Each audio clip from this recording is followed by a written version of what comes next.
آنکھوں کی بصارت سے محروم فاروق احمد بٹ شالی پورہ کلگام کے رہنے والے نوجوان جو کہ تعلیم یافتہ ہے، جس نے گریجویشن کی ہے، لیکن آپ کو بتانا چاہیں گے جہاں ایک طرف آنکھوں کی بصارت سے محروم، لیکن دوسری جانب ہم دیکھتے ہیں کہ اللہ تعالیٰ نے اس کو ایک ہنر دیا ہے. وہ ہنر دیا یہ ہے کہ چاہے جو بھی الیکٹرانک جو سامان ہوتا ہے اس کو ٹھیک کرتا ہے. جہاں ایک طرف ہم دیکھتے ہیں کہ جو ایک صحت مند انسان جو اچھی طریقے سے اپنی زندگی کو بسر کرتا ہے، لیکن جب ہم دیکھتے ہیں کہ وہ یعنی اس کو کہیں نہ کہیں وہ اڑچنے آتے ہیں. لیکن فاروق احمد بٹ جو ایک طرف آنکھوں کی بصارت سے محروم، لیکن دوسری جانب یہ اپنا روزگار گھر میں کماتے ہیں. کہ گاؤں میں ایک پینڈ کا یہ رہنے والا فاروق احمد جو آج کل یعنی مختلف جو الیکٹرک، چاہے وہ رائس کوکر ہو، چاہے وہ یہ جو لینٹر وغیرہ جو الیکٹرک جو بھی سامان ہے اس کو ٹھیک کرتے. تو فاروق سے ہی جاننا چاہیں گے کہ کس طرح سے ان کا زندگی کا سفر رہا، کتنی مشکلات ان کو زندگی میں آئے ہیں. حتیٰ کہ ایک متوسط گھرانے سے تعلق رکھنے والے فاروق احمد بٹ ایک والے ہیں شالی پورہ کلگام کا ایک گاؤں ہے.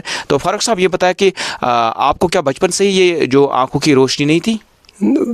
میں فاروق احمد بٹ شالی پورہ شالی پورہ ڈسٹرکٹ کلگام سے ہے. ڈسٹرکٹ کلگام یہ ڈسٹرکٹ کلگام اس کا ڈسٹرکٹ آتا ہے کلگام. ہم شالی پورہ میں رہتے ہیں.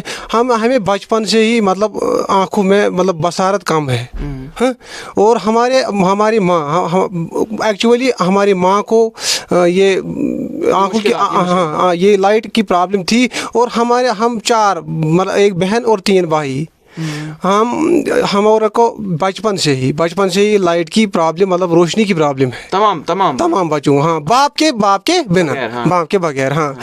اس کے بعد میں نے اپنے خود ہمت کی ہے، میں نے حوصلہ اپنے آپ نے کیا ہے. میں نے گریجویشن کیا ہے. پہلے میں نے ہمارے آنگن میں ہی ادھر ایک سکول ہے، میں نے ادھر تک مڈل پاس کیا ہے. 22 ہائی سکول آتا ہے ادھر نیئرسٹ، بہت ہی ناکائی وہ نیئرسٹ دوسرا گاؤں ہے نا کاتسو، اسی میں ہم نے میٹرک پاس کیا ہے.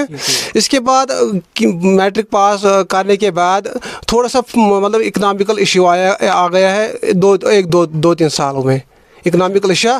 اس کے بعد میری پڑھائی تھوڑی جاری نہیں رہی، متاثر ہو گئی پڑھائی. اس کے بعد تھوڑی 2-3 سال کے بعد اکنامک حالات تھوڑے ٹھیک ہو گئے، تو میں نے پھر گورنمنٹ ڈگری کالج میں اپنا ایڈمیشن لیا. کیونکہ میں نے سمجھا ہے میں تو مزدوری کے لائق نہیں. اگر میں کچھ کروں تو مجھے کچھ نہ کچھ مل جائے گا. گورنمنٹ سرکار آج کل کہتی ہے کہ نوجوان یہ جو جسمانی طور ناخیز ہے افراد ہے ان کو پڑھو اور ہم ان کو دیں گے ٹھیک ٹھاک روزگار دیں گے. اور میں نے اسی سلسلے میں اپنا ایڈمیشن کیا ہے گورنمنٹ ڈگری کالج میں. اور میں نے اپنی گریجویشن پچھلے 2 سال پہلے کمپلیٹ کی ہے. اس کے بعد چونکہ آج کل بہت ہی مہنگائی کا دور ہے، گھر ور چلانا تھوڑا مشکل رہتا ہے. اور جو ہمارے ڈسیبلٹی ہے اور ہمارے کو منتھلی ملتا ہے 1000 روپے، اس پہ گھر کھانا اپنا خود کا خود کا خرچہ بھی نہیں چلے گا. تو میں نے سوچا میں کیوں نہ کروں اس کے ساتھ، کیونکہ میرے بچپن سے ہی جو بچوں کھلونے میں الیکٹرانک چیزیں بھی لاتا تھا بازار سے اور کھولتا تھا ان کو کھولتا تھا، اس کے بعد جوڑتا تھا واپس اسی طریقے سے جیسے وہ ہوتے تھے. اور میں نے اب 3 سال پہلے جب میں نے گریجویشن کیا تو میں نے سوچا کیوں نہ کچھ نہ کروں. اگر گھر کو نہ چلا سکوں تو اپنے کے لیے کچھ کروں، اپنے کپڑے لاؤں، اپنے بوٹے اپنا خرچہ اٹھا سکوں. اور مجھے تو شوق تھا یہ الیکٹرانک کا. میں نے یہ الیکٹرانک یہ سولر وولر آتے ہیں جو الیکٹرانک چیزیں میں نے ان کی ریپیئرنگ شروع کی ہے.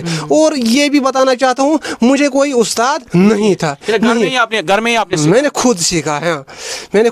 مجھے کوئی استاد نہیں. اور میں تھوڑا ادھر ان چیزوں کے ساتھ ایسے ہی دیکھتا رہا یہ کیسے ہوتے ہیں، کیا ہوتے ہیں، ان میں کیا ہوتا ہے، ان میں کون سے پارٹس خراب ہوتے ہیں، میں ان کو ریپیئر کرتا ہوں. بازار سے لاتا ہوں ادھر خود بھی ٹھیک کرتا ہوں. کوئی تھوڑا معمولی پرابلم ہوتی ہے. اور یہ بھی بتانا چاہتا ہوں میں نے 1-2 مکانوں کی بجلی فٹنگ جو باہر کی بجلی فٹنگ بھی آپ کرتے ہیں؟ ہاں میں نے 1-2 مکانوں کی بجلی فٹنگ بھی کی ہے. اور اسی گاؤں میں کیونکہ مجھے ڈسیبلٹی ہے، میں آنکھوں کی روشنی کم ہونے کی وجہ سے دوسرے گاؤں میں نہیں جا سکتا ہوں. اور میں نے خود ایک بندے کو اپنے ساتھ لے کر میں نے خود سارا اس کو چینل